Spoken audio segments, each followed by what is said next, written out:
Hey, I haven't made a video in a while. It's been a couple of months, and I just thought that anyone, especially my other bereaved mother friends, that I could just check in with you guys. I know I talked to you guys somewhat, or I talked to you a bit on Facebook, but anyway, and I'm sorry, I look like a hot mess, but it's 1 o'clock in the morning, and anyway, this is what you get. This is pretty much what I look like all day. Actually, a little bit better because I finally took a shower sometime later or earlier this evening and washed my greasy hair that hadn't been washed in a few days. So I look a little bit better. My little girl's second Angelversary, or the second anniversary of her death, is coming up in about 10 days on April 21st, and I guess if anybody has lost a child, and especially in this early of the grieving process, it just is, or maybe I'm sure it always will be a little bit hard, but it just seems like it's hard on me just every day, that especially when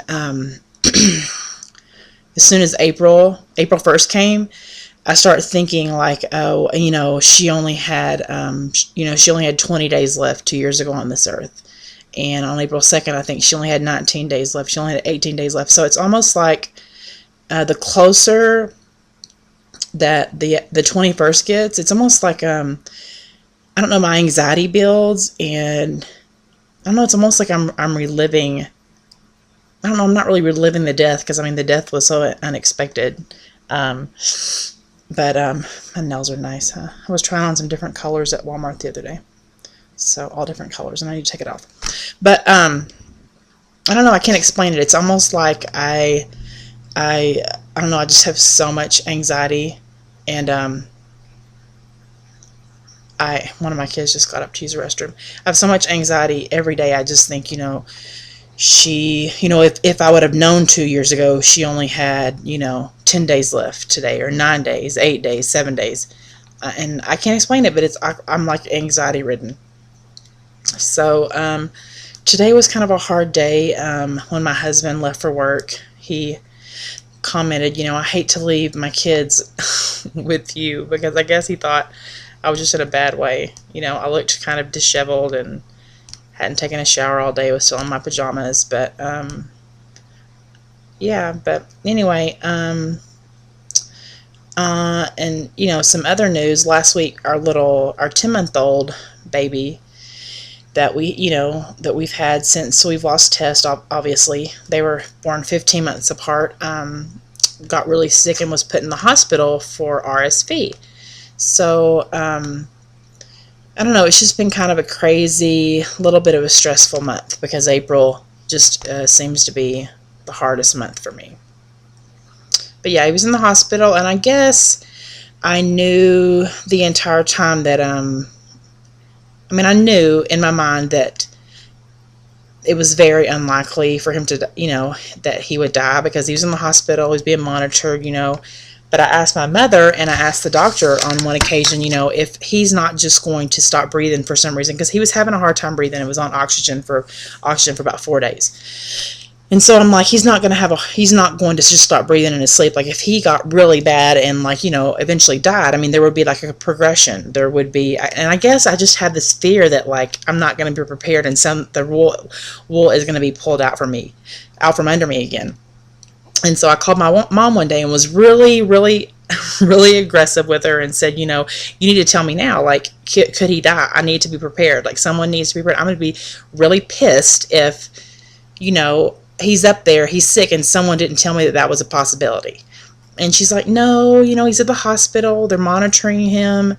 He's not going to die. And I pretty much, cornered the doctor and asked her the same thing. I'm like, wouldn't there be a progression? If he got, if he gotten even more sick, then he'd be down in ICU, right? And she's like, yeah. And then I was like, and if he got even more sick, they'd ship him, fly him to Denver. And she's like, yeah. I'm like, so there's no way, and I even asked the nurses, if he stops breathing, he's on a monitor, so you guys can see it out there, so I don't have to stay up vigil staring at him all night, right? And they're like, I know they thought I was insane. But they said no. I mean, if something, if his oxygen stats go down, yes, we can see this out here, and an alarm would go off or whatever. But still, like, even at the hospital, I was still on high alert. So, needless to say, this has just been a couple stressful. The last couple weeks have been stressful. I think that I'm doing a ton better than I was. This will be her second anniversary, and I think I'm doing a ton better than I was on her first. I at least, just kind of like with her birthday, her second birthday, I know what to expect. Last year, I don't know, just the anticipation was so awful because I didn't know how I was going to act, how I was going to feel, like, if I was going to be able to get up out of bed or be able to function. I just felt, and I just was, I don't know, it was just so, just the first everything is so hard, it seems. So, dang, I'm ugly. I cannot believe I'm doing this video. But anyway,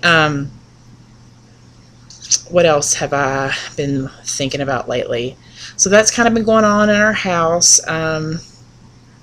My husband is struggling a lot. He sent me a text tonight from work that said, how are you doing? This is a couple of hours after he left. He said, how are you doing? I've been really worried about you, especially this month, and I told him I was doing okay, and we texted back and forth, and he basically said, I'm not really doing that well, and so I just really worry about you because I can't imagine how you must feel.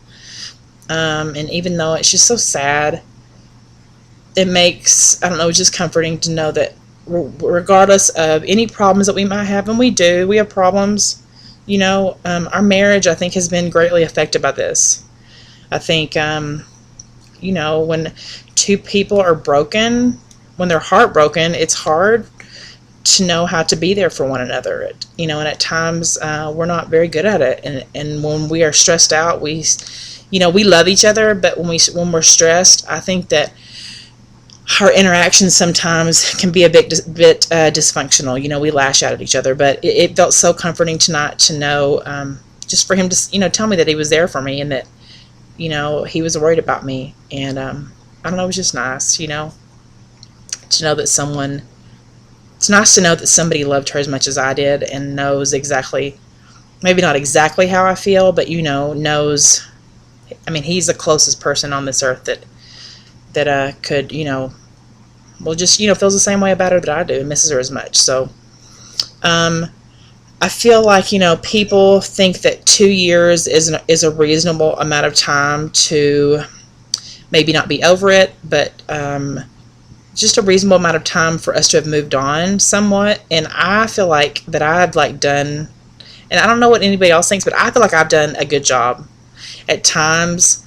I don't know, I'm just kind of proud of myself. I'm proud of myself for when I look back. I mean, I'm still, when I think about her and I think about not being able to see her face again for the rest of my earthly life, I mean, sometimes I want to lay down on the ground and cry.